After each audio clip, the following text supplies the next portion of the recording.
கண்ணியத்துக்குரிய நல்லோர்களே, இந்த ஒற்றை வார்த்தையை, இந்த ஒற்றை தஸ்பியை நாம் கூறினால் அதை எடுத்து செல்வதற்காக 12 வானவர்கள் போட்டி போட்டுக்கொண்டு அல்லாஹ் சுப்ஹானஹு தஆலாவிடம் எடுத்து செல்கின்றார்கள். இதை நபிகள் நாயகம் ஸல்லல்லாஹு அலைஹி வஸல்லம் சொல்கின்ற செய்தியை முஸ்லிம் என்கின்ற நபிமொழி தொகுப்பில் 1051 ஹதீஸாக இடம்பெறுகின்றது.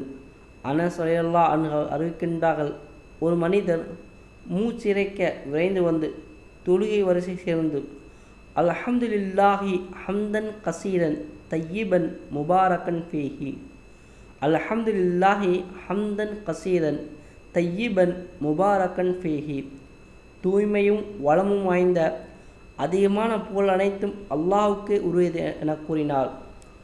நபிகள் நாயகம் ஸல்லல்லாஹு அலைஹி வஸல்லம் அவர்கள் தொழுகை முடித்ததும், உங்களில் இந்த வார்த்தைகளை முனைந்தவர் யார் என கேட்டார்கள்.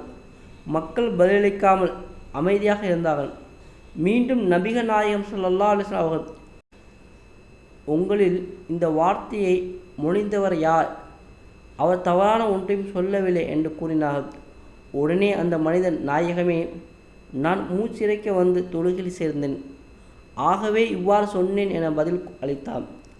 நபிகள் நாயகம் ஸல்லல்லாஹு அலைஹி வஸல்லம் அவர்கள் இந்த திக்ரை கூறியதற்கு, அதை 12 வானவர்கள் இதை எடுத்து செல்வதற்கு யார் என்று போட்டி போட்டுக் கொண்டிருப்பதை நான் கண்டேன் என்று கூறினார்கள்.